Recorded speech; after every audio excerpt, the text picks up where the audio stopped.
Bonjour chers élèves.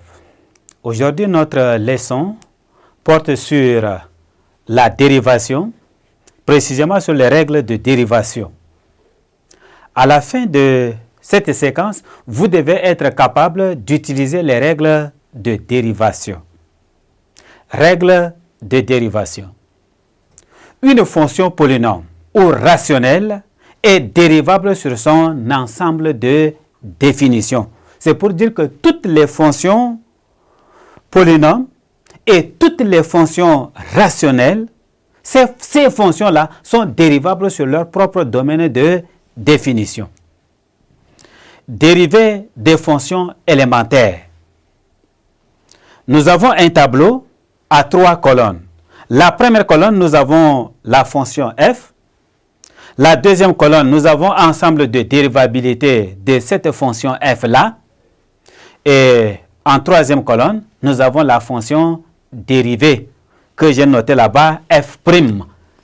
F'. Alors, si f de x est égal à a, qui est une fonction polynôme, alors son ensemble de dérivabilité est l'ensemble R. Et la dérivée d'une constante est égale à 0. F de x est égal à ax plus b. C'est toujours une fonction polynôme. C'est pourquoi son domaine de dérivabilité est égal à l'ensemble R.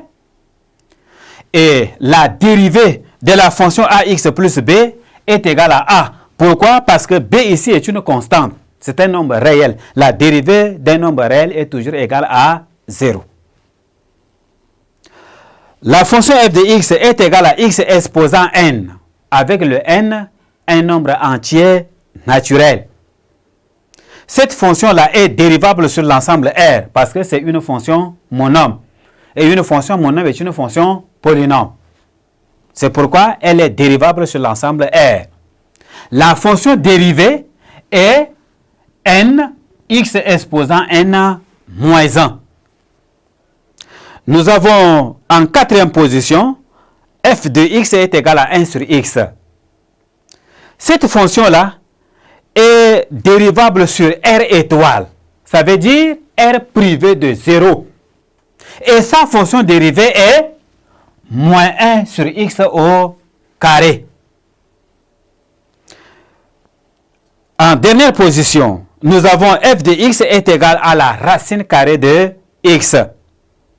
Cette fonction est dérivable sur l'intervalle ouvert en 0 à plus infini. Et sa fonction dérivée est égale à 1 sur 2 racine carrée de x. Merci beaucoup, chers élèves, de m'avoir prêté attention. Je crois que vous avez pris bonne note sur les règles de dérivation. Et vous avez aussi pris les dérivées des fonctions élémentaires que nous allons appliquer dans les opérations des fonctions ou dans les dérivées et opérations sur les fonctions. Alors, ne quittez surtout pas. Restez là parce que les séquences qui viendront vont appliquer les dérivées des fonctions élémentaires que nous avons prises ici. Au revoir et à la séquence suivante. Merci.